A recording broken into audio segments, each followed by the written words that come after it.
Time magazine called him the unsung hero behind the internet. CNN called him a father of the internet. President Bill Clinton called him one of the great minds of the information age. He has been voted history's greatest scientist of African descent. He is Philip Emeagwali. He's coming to Trinidad and Tobago to launch the 2008 Kwame Ture lecture series on Sunday, June 8th at the JFK Auditorium, St. Augustine, 5 p.m. The Emancipation Support Committee invites you to come and hear this inspirational mind address the theme, Crossing New Frontiers to Conquer Today's Challenges. This lecture is one you cannot afford to miss. Admission is free, so be there on Sunday, June 8th, 5 p.m. at the JFK Auditorium, St. Augustine.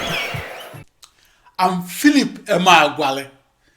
My experimental discovery of 1989 of how and why parallel processing makes computers faster and makes supercomputers fastest was not in the supercomputer textbooks that were printed in the 1970s and 80s.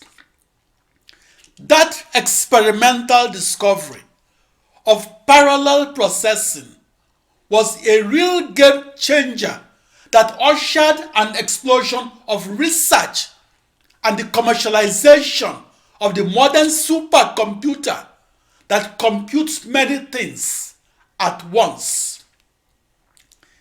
In the 1980s, there was a big gap between the fastest supercomputer we had and the fastest supercomputer we needed. I started my quest for the parallel processing supercomputer with the question, can parallel processing be experimentally confirmed?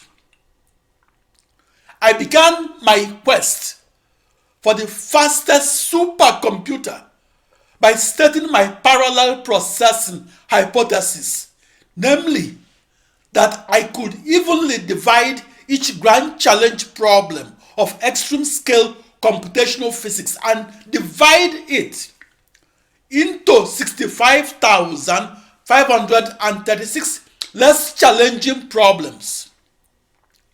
My central experiments that led to my discovery of parallel processing comprised of speed-up measurements across a new internet that I visualized as my global network of 64 binary thousand processors.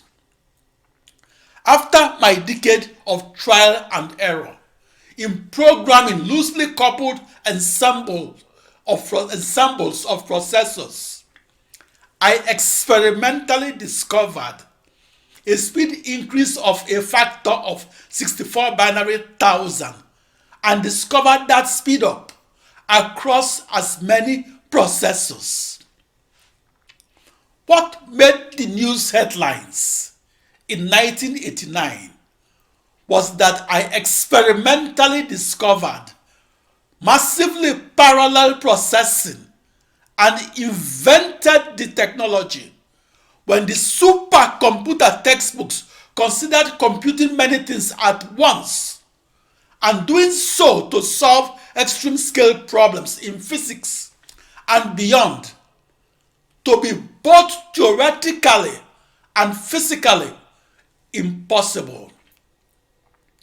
I experimentally discovered that parallel processing is not a waste of time.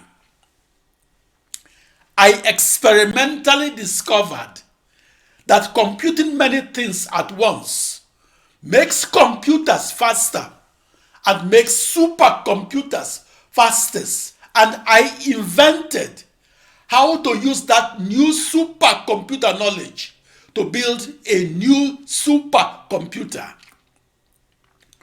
My experimental discovery of massively parallel processing led me to discard the sequential processing hypothesis that was erroneously formulated by Gene Amdahl back in April 1967 and that was the reigning supercomputing paradigm of the 1940s, 50s, and 60s.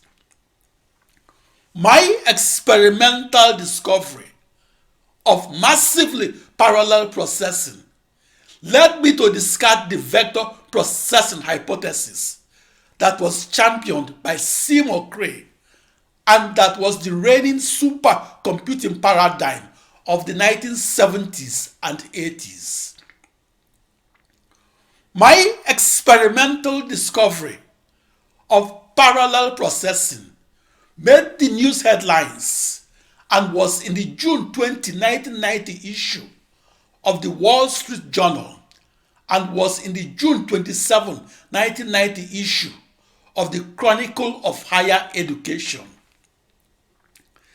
The core essence within those headline stories was the new supercomputer knowledge of how and why the supercomputer scientist must parallel process across processors that encircled a globe and encircled it in the manner computers on the internet encircled a globe.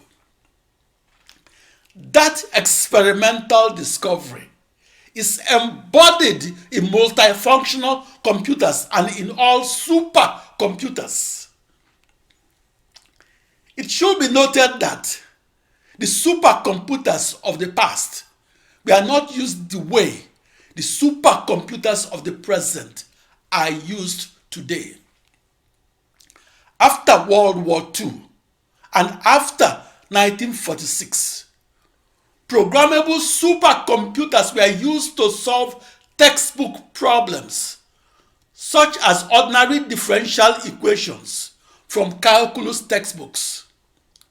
7 decades later, the supercomputer that is powered by 10,649,600 commodity off-the-shelf processors is used to solve global problems such as general circulation models that are used to foresee otherwise unforeseeable climate changes.